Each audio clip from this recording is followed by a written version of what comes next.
Hey everyone, this is Lyndon from Visionary Fire back with another exciting episode. Today, you and I are going to be teaming up our skills with one of humanity's greatest enterprises or attractions, which is music.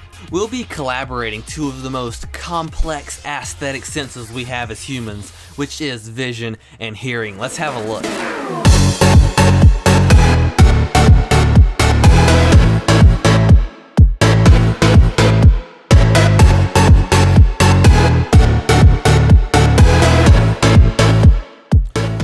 Wow, I hope that blew your minds away. Well, not with sound, like I hope it didn't bust your eardrums, but I hope it blew you away with amazement. Guys, that's what we'll be learning how to create today, and I'm sure you're probably pretty interested in knowing how the heck something like this was created from scratch inside After Effects. Now, most of this was created completely inside After Effects, but towards the end, we'll be adding a few enhancements with a plugin called Soundkeys. So guys, I hope this puts you on the next level of visual effects comprehension and opens your mind to more possibilities and ideas than you can even handle. Alright, so without further ado, let's go ahead and open After Effects and get things cracking. And I'll call this composition visuals. This is the composition we're in now. And so we have this audio here, we can listen to it. So recently I've been using this website, amazingmusictracks.com. I love it. That's where I got this song we're using today. So you know the project you're working on right now. Amazingmusictracks.com has the song that will ignite your video on fire. Awesomeness. And hey, to be even more awesome, I've got a 10% off discount coupon code in the description. Okay, cool stuff there. So let's go ahead and start creating these visuals. So here's what we're gonna do. Let's start out by creating a new solid. Control Y shortcuts. Shortcuts are awesome. Let's make this blue. It's the awesome blue color around 220 hue. I really like that blue color. Let's double click on the rectangular mask tool. That's gonna create a rectangular mask on our footage. And let's double click on that mask, hold control, and let's just scale it down like this. So we're gonna create this kind of rectangle here. And then we'll go to the effects and presets and type in fast blur. And we're going to do the regular legacy traditional fast blur. And so what we're going to do is let's go over here to this fast blur and turn the blur dimensions to vertical. So we'll increase this blurriness. You can kind of see what's happening here. We have this kind of blurry stripe, and we can double click on this mask and just kind of scale it out to change the density. Okay, so what we're going to do is we're going to make this stripe here, we're going to make it rotate, and we're going to make it rotate kind of along to the rhythm of the music. So let's first off make it rotate. So what we'll do is hit R, and that opens the rotation parameter. And so we're going to add an expression to this rotation parameter. So let's hold Alt and click the stopwatch. That's how you add expressions. So the way I do tutorials, I like to explain things once and for all, and not just keep explaining things over and over again. So I hope you watch these tutorials all the way through so you won't miss those little bits of information, because you know, later on we might add an expression and I don't explain how to do that, you'll get confused. So you've really got to watch the tutorial through to make sure and catch all those bits of information. So let's animate this with a time expression. So we're gonna make this, the value of this rotation, equal to time, and this time is actually in units of seconds. So if we're 1 second in, the value is going to be 1. If we're 2 seconds in, the value is going to be 2, that kind of thing. But we're going to multiply this by 180. So every second, it's going to increase 180 degrees. So that's 1/2 of a full rotation. This is 360 degrees is a full rotation. So every second, it's going to rotate, flip around. Alright, so we need to know the rhythm of this music. To know how fast this really does need to rotate, how fast this needs to flip around. So to do this, since we're in units of seconds with this time, we need to know the beats per second of the audio. Well, usually the rhythm of music is measured in beats per minute, and we can find beats per minute by going to a website like songbpm.com. Or take this song for instance, we got this from amazingmusictracks.com. But you can see here that on every song they have the beats per minute displayed here, and you can know exactly what the beats per minute is. And so this song is 124 beats per minute. So to translate beats per minute into beats per second, we just have to divide by 60. Divide the beats per minute by 60 because there are 60 seconds in a minute. So what we have to do is do the BPM, so it's 124. And we divide this by 60. So now it's the beats. So we're multiplying this by the beats per second. So this solid is going to flip around to 180 degrees at the right beat per second. This is, so for instance, if it's like 2 beats per second, then it's going to do 2 180s every second. Hopefully that makes sense, but this is the expression here. time times 180 times the beats per minute divided by 60. So let's check out a quick preview. I want to give you guys lots of previews so you can see the result and the reward of your work and everything. So that'll hopefully make these tutorials more enjoyable to watch. So let's check out a preview.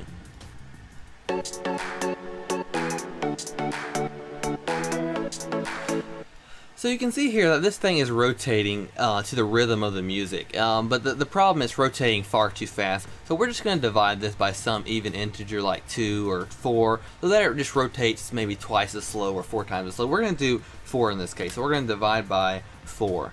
So it's going to rotate 4 times slower. So it's still going to be to the rhythm of the music, it's just going to be doing 1/4 of the beats per second. So we can think about this as not doing 180s to the rhythm of the music, but doing 45 degrees to the rhythm of the music, since it's basically 180 divided by 4. So it actually is really important that we get those beats per second right, because there will be significant patterns to this effect that we're going to create, and if we get it just right, then those patterns are going to align with the song, the significant parts of the song, and everything just going to be ordered and synchronized properly, where we have that perfect harmony between the visuals and the audio. So it's important that we get the rhythm right. Cool, so let's go ahead and move on to the next step. I knew it took a long time to do those few simple processes, but there was a lot for me to explain. But now that we have a good foundation, hopefully we can go through, do the following processes a little bit faster. So let's open up the position parameter. We're going to make this position wiggle around a little bit. That'll give it that good amount of randomness, and that's really important also. So we're going to do this with an expression also, because we wouldn't want to manually animate this with keyframes. That would be horrible. And with expressions, we can make this as long as possible. It's going to automatically calculate throughout time. So we really need to do this with expressions. So alternate click the stopwatch, and we're going to type in here wiggle, and this is a wiggle function. And so basically this wiggle function is just going to change the position kind of randomly, make it wiggle around. It's going to wiggle these values here. So there's 2 parameters in this wiggle function. The first one is the frequency. So let's just do this 1. That just shows how fast the value is going to wiggle around. And the next one is the amplitude. So we'll hit comma, and the amplitude is just how much it's going to wiggle around. So let's do this about 125. Let's zoom in here a little bit so you can see how it's just wiggling around randomly, and that's going to add that perfect amount of randomness, variation. So like I said, this step is really important also. So you're probably wondering, what in the world is he doing? What does this little bar have to do with those visuals that you saw at the beginning of the video? And it's all about to make sense. It's going to make sense after this next step. So we're going to call this bar. So the next thing we're going to do is add an adjustment layer. We're going to call this mirrors. So it's all about to make sense. We're going to go to the effects and presets and type in a mirror effect. And we'll apply this to the mirrors adjustment layer. Adjustment layers just affect all the layers that are below itself. And remember, that's Control-Alt-Y. Remember that shortcut. It'll really help speed up your workflow. Okay, so with this mirror effect, we're gonna make the reflection center in the middle here. So what we'll do is just divide the X value by 2. So divided by 2, so it's halfway across the whole screen. And you can see that it's mirrored here. And so now we're gonna duplicate this mirror effect. Let's just change the reflection angle like that, so you can you can see where we're going with this now. We've got some really cool symmetrical dynamic shapes going on. Awesomeness. But we're gonna add even more mirror effects. So let's just duplicate this. We'll rotate this 45 degrees, and we'll duplicate it again and add it 45 in the other direction. So look at here, look at that.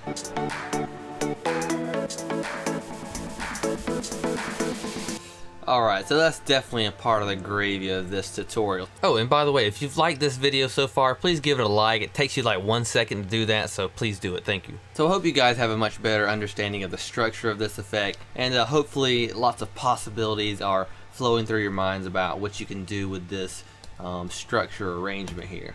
Okay, so here's what we're going to do here to make this structure look aesthetic. So let's duplicate this bar 2 times. We have 3 copies altogether.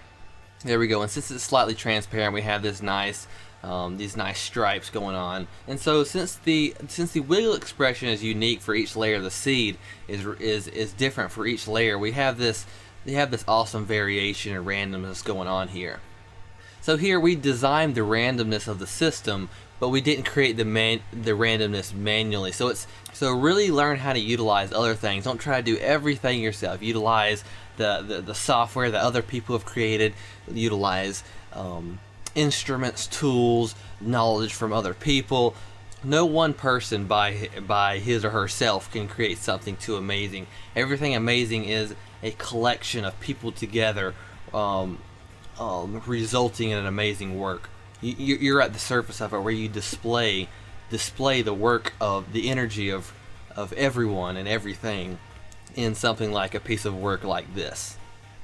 So I hope you enjoyed that speech. It wasn't too related to our visual effects. Let's get back to the visual effects. So what we're going to do here is we're going to hit T. We're going to select these two and hit T. That's going to open the opacity parameter. And we're going to turn this one down to about 75 and turn this one down to about 50. So there's some opacity variation. There we go. Awesomeness. That's really professional. And let's see how this looks with our mirrors. It's always an exciting and anticipated moment, that moment of mystery where you get to see what it looks like with these mirrors. So here we go. Whoa, look how aesthetic that is. Awesomeness, that symmetry, that design. Love it. I'm really falling in love with this. Oh, and by the way, be sure to drop a quick comment or question. Just comment anything. You can comment lol dumb tutorial. I don't care what you comment, but yeah, just leave something, leave a trace of your existence. So we're gonna do even more. We're gonna add another element to this whole thing. And sometimes when you have a complex structure here, just adding a few elements, like even like this, it's like this with particles. Just a few different types of particles mixed together really creates this complex structure. And so it's the same way here. We're going to add one more element to this scene here, and it's going to make it look way more complex and way more fascinating. So let's turn off the mirrors, and what we're going to do is add a new solid. We'll make this red just for organization purposes, and so we can comprehend our project better, work more efficiently. Let's call this strings. Let's hit enter. We're just basically going to draw this random mask shape. Let me go something like this over here. So what we're going to do is go to the effects and presets, and we're going to type in stroke. We're going to get this stroke effect, and this effect is definitely going to give us a stroke by how amazing it is. So the first thing we're going to do is go over to this effect here and go to the paint style. Let's do on transparent. We just have those lines there, so we turn off the mask. We have these lines here. We're going to turn the brush hardness all the way up to 100 and the brush size, and probably come down to about 1.5. Okay, sweet. So we're going to make this pretty much do the same thing as the bars. We'll just add a little bit of variation. So the first thing is the rotation. So let's open those rotation parameters, and let's hit Control C from this bar. Let's paste that on the strings, and we'll add a little bit of variation. So let's open that parameter here, go to the expression, and we'll do, maybe let's just do times 1.5. So when we did times 1.5, that is still going to kind of harmonize with, since it was multiplied by a number that has a very similar ratio. Like for instance, 1 times 3 is 3, but 1.5 times 2 is 3. So actually, as far as ratio, it's a very similar number. I'm not sure if I'm explaining that right. Alright, I do hope that makes sense. And we also want to add that position wiggle, that position randomness. So let's copy it from here, Control C, let's hit Control V. And maybe we'll make this happen a little bit faster. So maybe times for the frequency of this wiggle, let's do 1.25. It's going to wiggle a little bit faster. Awesome. I can't wait to see how this is going to look with the mirrors, but we can't do it. We got to wait till it's finished so we get that maximum pleasure of seeing the result. So let's make this color. Let's do this kind of red. It doesn't really matter because we're going to make these two colors here just kind of randomly shift through time. So that looks pretty good. And one thing we're going to do to this one that we didn't do to the other one, we're going to add a turbulence displace effect. And that's just more for random, and this is going to have a more random shape. It'll add more variation, all that cool stuff. So let's bring that scale up a little bit. Let's add an expression to the evolution. Let's do like time times maybe 50. Doesn't really matter too much. Just nothing too fast. The next thing we're going to do is duplicate this strings layer, just like we did for the other one. But we want to make sure that the turbulence random seed is different for each duplication, so it won't be this kind of the same. We'll have more variation. Let's go ahead and do that. So we'll go to the random seed here, change it to something random, and also the opacity. Let's just add some of that opacity variation. So T, remember T for opacity. Remember that. We'll do 75, and for this one we'll do 50. Lots of variation, lots of complexity going on there, and it's just going to automatically animate for us through in arbitrarily long, just for infinity. And let's go ahead and see. This is the moment of truth and glory. How we see how this looks with the mirrors. Oh, look at that. Look at that. Let's check out a juicy preview of this so that we can have pleasure in our work, because that's important, because you get good at visual effects once you start enjoying it, and once it's something that excites you to explore and try out different things, all that stuff. So let's just play.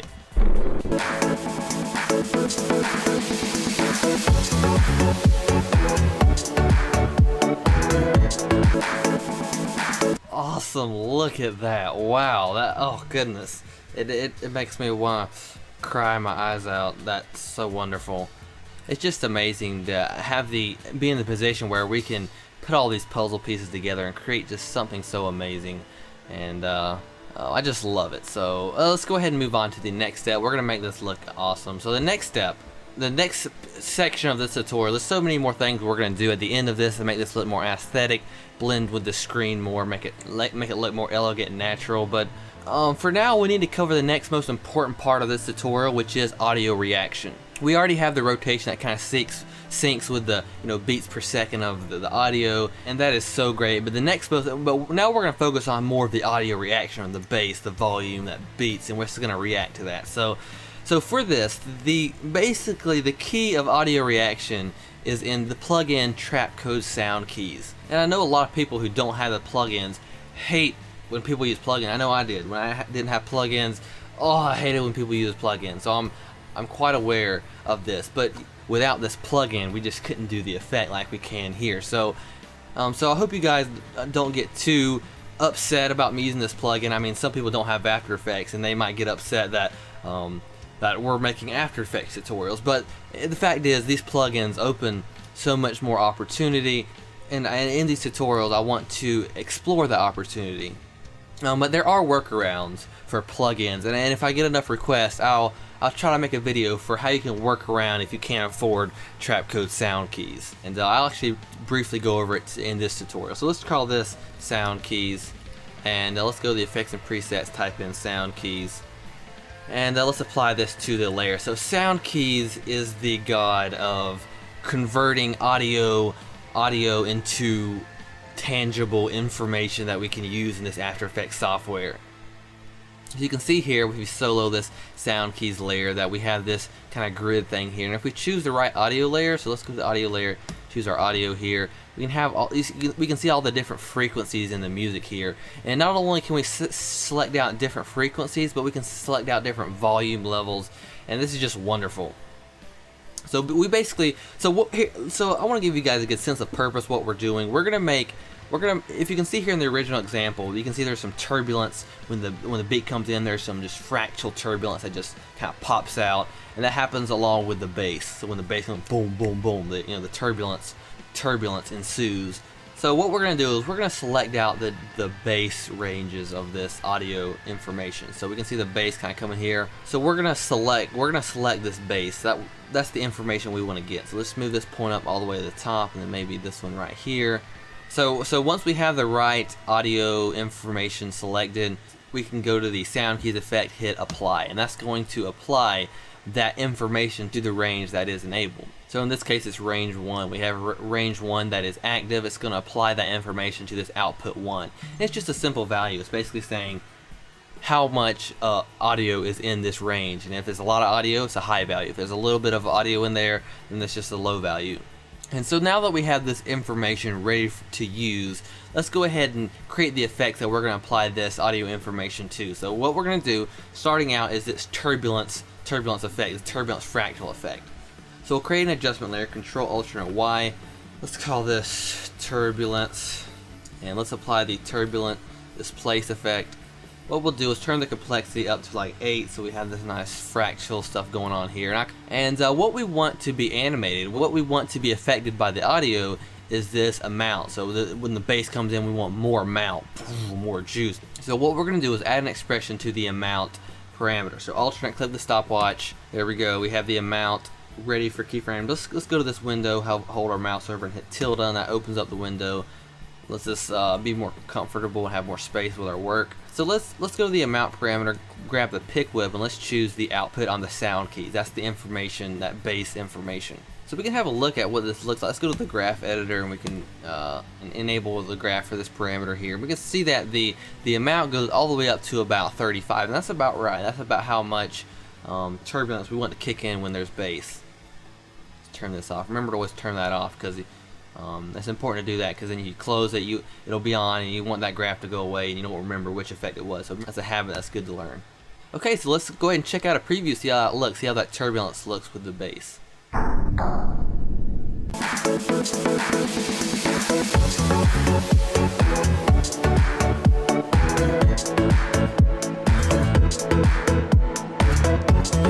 Okay, so that looks awesome. I love that turbulence. So the next way we want these visuals to be reactive to the audio is through this bulge effect. Every time the bass comes in, we want it to kind of bulge out from the center. Boom, boom. That'll be awesome. So, and remember, with this Soundkeys effect, we can change anything here, hit apply, and it's automatically going to update everything since we have this expressions linked already. Okay, so one thing I actually want to do is add some fall off to this. So that basically means when the value goes high, take a little while for it to go back down, so it's kind of smoother. So it's like boom rather than boom, boom. It's like boom, boom, boom. Hopefully that makes sense, my little audio explanation there with my voice. I hope you guys like that. Alright, so let's change the fall off to exponential, and then 0.5 is fine, so it just takes about 0.5 seconds to go back down to how it was. And so then we can just hit apply, let it run through all those keyframes.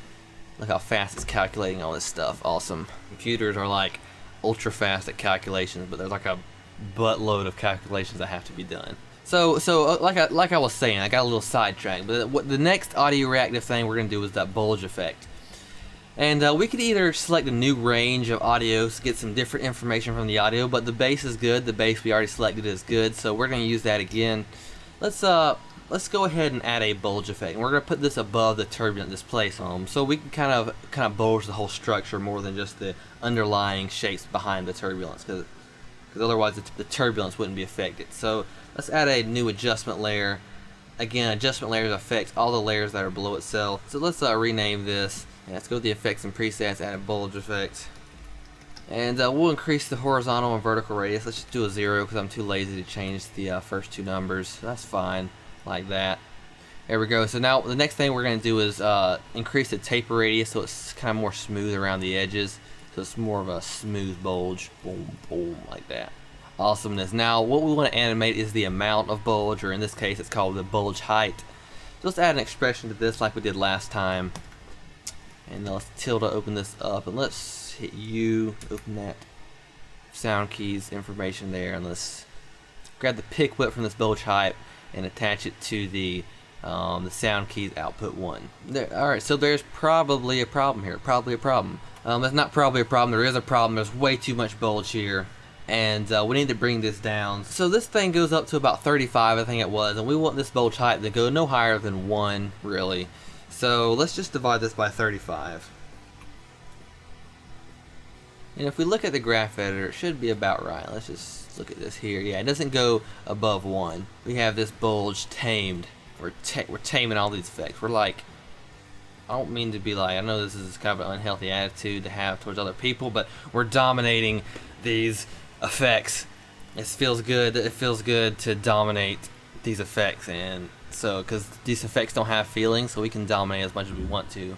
It's just so fun controlling all this stuff in here. Control is fun if it doesn't involve controlling other people, right? Awesomeness. We're using the tools of our existence to control stuff. That's a wonderful way to live life.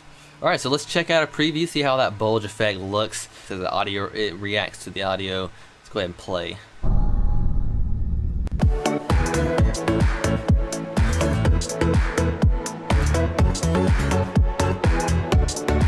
Awesome, I love it. And it's especially good if you have a sound hardware where you can actually hear the bass. You can see that reaction happen simultaneous to the bass, and you can really feel this kind of cause and effect thing going on, where the visuals and the audio are kind of entangled. So that's pretty awesome to me. And we have a few more. Okay, so we're pretty much done with this audio reaction section, and I hope you guys are open-minded to all the possibilities. Like we're taking one route just to complete an effect for this episode. There's so many routes you could take, so many possibilities. We could add. I just added 2 random little elements, a little blurred solid and some strings. All right, you could do so much more. Fractal noise. You can create all different kinds of shapes, whatever you want. So much possibility. And then of course we covered the audio reaction. So the next part is just the kind of finishing touches. We're going to make this look aesthetic, and then from this part of the tutorial there's going to be a lot that you can translate into your other projects, making your other projects look more aesthetic, more ingrained to the screen, more innate and at home. So let's go ahead and do that. The first thing we're going to do is add color variation to these strings and these other elements in the background. So let's create an adjustment layer that's below the strings but above the bar. And we'll call this hue, and we're just going to change the hue of this, make it rotate around, change over time. So let's type in HLS. That's going to find the color balance HLS effect, and we're going to go to the hue parameter here, add an expression, alternate, click the stopwatch there, and then we're going to type in like something time times 50. It's not too important what the multiplier is there, just not too fast, not too slow. And you can see here that these things behind these strings are going to be just randomly changing through time. So what we'll do now is duplicate this adjustment layer, this hue adjustment layer. We're going to put this above the strings effect. And so now everything's going to be changing hue, but still the strings will have a different hue relative to the bars. Okay, so that makes sense. So there's just a lot of random colors going on here. Okay, awesome. So the next thing we're going to do is add this inner glow, and this is a technique that'll definitely translate to other projects. So here's what we'll do. We'll create an adjustment layer above the strings. Like I said, make sure we understand the purpose of what's going on. We're creating this inner glow, so it's not blue. It'll be kind of white in the center here. Add that. We'll call this inner glow. And let's how we're going to do this. So let's just fast blur everything out a little bit. Oh, and make sure and put this below the strings. I did that wrong. Let's just put it just above the bars and below the strings. And what we'll do is add a 10th effect, and then we'll add a levels effect. All right, so let's squeeze this in a little bit. But there's a problem here. See, it's not gonna work if we have a transparent background, because we're adjusting the luminance, and there's actually no luminance variation here. It's all transparency. So if we put a black solid behind everything, then we'll be working with colors rather than transparency. So let's call this black. And it'll be below everything. So now we can go back to this inner glow and make those adjustments properly. Alright, so let's try that. Let's turn this to an add blending mode. And you can see here as that inner glow, it feels much more like a natural effect now. Awesome, I love it. So, okay, pure awesomeness. So now the next step, we're going to Control A, grab all these layers. Move this up a little bit, give us more space down here. And we'll right click, do pre-compose. And move all attributes, new composition, hit OK. And so here's what we're going to do. What we're doing here is, so we've got everything pre-composed into one layer. So here's what we're doing now. The background looks kind of blank and empty, and we're going to make this look more complex. This is what we're going to do. I'll just show you this. We're going to duplicate this layer.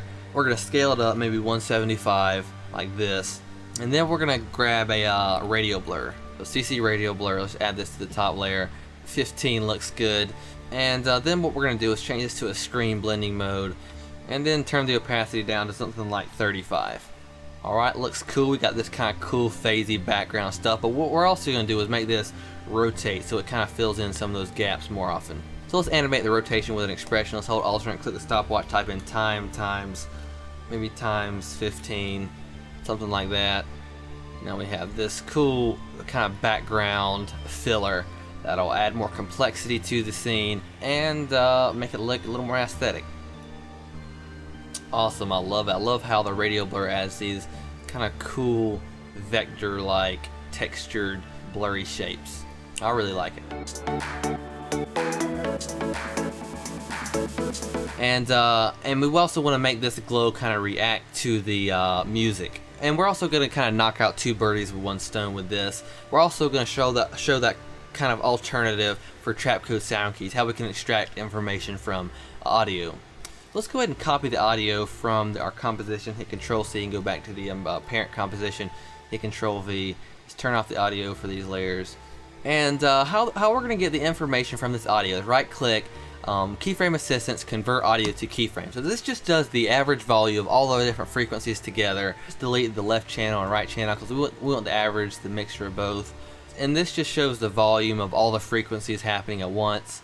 Here we can't directly separate the different frequencies, it's just everything at once, but that's what we want for this glow, right? We don't want just the bass. So for this glow, what we're going to do is add expression to the intensity here.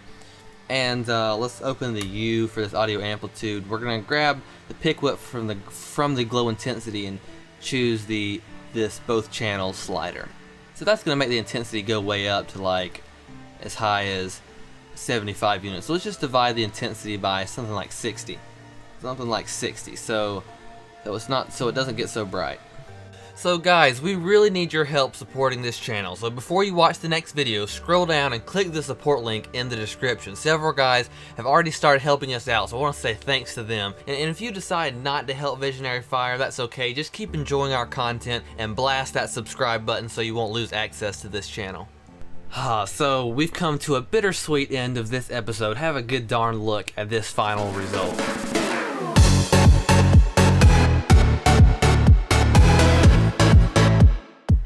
Oh man, a good days of hard work. We're done with all the learning, and while that was so fun growing in our knowledge and abilities, it's time to review and celebrate what we've put our efforts into. Today we learned about creating the root of different audio reactive elements, basically the mass of the effect. We learned so much about expressions, linking parameters, linear time value animations, wiggle animations, etc. We learned about timing, beats per minute, beats per second, following the rhythm of a song, all that stuff. We introduced the cool mirror technique to create awesome symmetric geometric structures. We added some cool aesthetic complexity with the element duplication, and then we went to the next section. We covered audio reaction, how to utilize the Soundkeys plugin, and how to make different effects like Turbulent displace or the Bulge effect react to certain bits of or ranges of frequency information in the audio. We did the cool inner glow technique, and then we filled in the background a little and increased the complexity. We covered loads of random useful knowledge bits like shortcuts, new effects, the graph editor, etc. So I really hope I was able to make this tutorial a valuable use of your time. Hopefully your skill set inventory is now larger and healthier. I just know you have more fuel in your rocket and a little more fire in your touch. My name is Lyndon Bracewell from Visionary Fire, and until next time, I'll leave you to it.